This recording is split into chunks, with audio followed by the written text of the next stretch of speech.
మాజీ మంత్రి సోమిరెడ్డి చంద్రమోహన్ రెడ్డి మీడియాతో సమావేశమయ్యారు. ఈ సందర్భంగా ఆయన మాట్లాడుతూ సర్వేపల్లి నియోజకవర్గంలో భూ కుంభకోణం విచ్చలవిడిగా మారిందంటూ విమర్శించారు. కాకాని ఆధ్వర్యంలో దోపిడీ జరుగుతుందంటూ సోమిరెడ్డి ఆడియో బయటపెట్టారని అన్నారు. ఎకరానికి 7,000 ఇచ్చామని చెప్పడం కాదు, మండల కార్యాలయంలో డిస్ప్లే చేయాలని కాకానికి సవాల్ విసిరారు. శాశ్వత భూ హక్కు పేరుతో దోపిడీలు చేస్తున్నారని, టీడీపీలో చేరిన వారిని బెదిరిస్తున్నారంటూ వ్యాఖ్యానించారు. ఇక ఓటర్లను కూడా బ్లాక్మెయిల్ చేస్తున్నారని, సర్వేపల్లి జిల్లా రాష్ట్రం ఎన్నికల్లో బ్లాక్మెయిల్కి కేంద్రం అంటూ విమర్శించారు.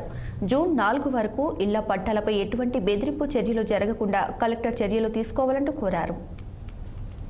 జిల్లా కలెక్టర్ గారికి ఒక్కసారి వీలైతే జిల్లా సర్వేపల్లి ప్రత్యేకంగా సమీక్ష చేసి ఈ 7,000 చిల్లర ఎకరాల గుట్టు బయట పెట్టాలా, ఎవరు తప్పు చేశారో వాళ్ళ మీద యాక్షన్ తీసుకోవాలా. జిల్లా కలెక్టర్ గారికి నేను చెప్తుండా, దయచేసి ఎలక్షన్ కోడ్ వచ్చింది, వీళ్ళని చూసి, ఈ మంత్రులు, ఈ సన్యాసులను చూసి, ఈ దోపిడీదారులను చూసి మీరు భయపడాల్సిన అవసరం లే.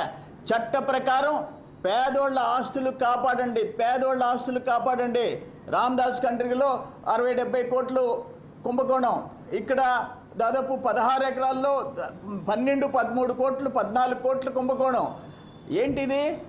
పేదోళ్ళకి దక్కాల్సిన ఆస్తులు ఈ విధంగా చేసుకోవటం ఎంతవరకు న్యాయం అని అడుగుతుండా. గవర్నమెంట్ పొలాల్లో మీరు గనులు దోపిడీ చేస్తే ఈ రోజుకి ఎవడో తెలియదు. వరదాపురంలో ప్రైమ్ మినిస్టర్ ఆఫీస్ నుంచి వస్తే ఎవరున్నారు? అది కూడా government land, revenue land. Mogalluru revenue land, Marupuru revenue land.